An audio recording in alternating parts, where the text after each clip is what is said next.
La semaine passée, nous avons fait des exercices pour réchauffer la nuque et le cou. Alors, cette semaine, ce que je vous suggère, il va falloir que je me... Non, c'est par ici. Oui. Voilà. Alors, ce que je vous suggère, c'est un exercice pour les épaules.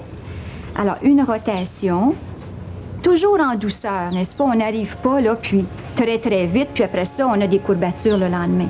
Alors, très doucement, on bouge les épaules le plus loin possible en arrière. Alors, on peut faire une épaule à la fois. Ensuite de ça, on fait l'autre épaule. Toujours le plus loin possible.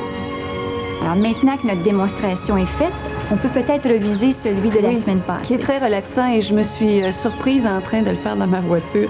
Et j'allais même fermer les yeux. Je dis, une minute, Louise. Non, c'est pas l'endroit. J'étais toute courbature. Alors, en avant et en arrière, de côté, et on étire là, le plus possible, mais très lentement.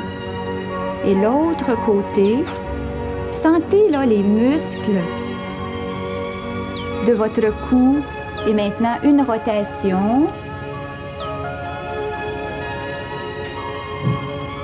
Le plus loin possible, en arrière et sur les côtés. Et quand on ouvre les yeux, on se sent déjà en pleine forme. Et notre rotation des bras. La rotation des bras, est-ce que ça vient compléter ce que fait la rotation de... Bien. Parce que ça rejoint? Absolument. Et puis là, ce que je vais faire, c'est qu'on va faire des mouvements qui vont réchauffer tout notre corps.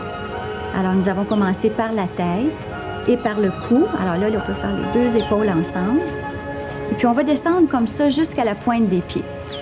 Ça relaxe et en plus de ça, est-ce que ça garde la... Je sais pas, moi... La... Mais ça permet à l'articulation d'abord de travailler.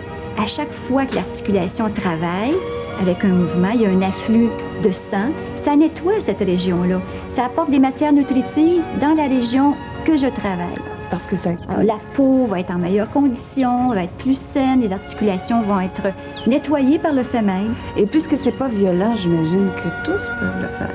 Absolument. Tout le monde peut faire ces exercices-là, qu'on ait 5 ans ou 90 ans. Ça fait juste du bien. Absolument. Merci beaucoup, Lise.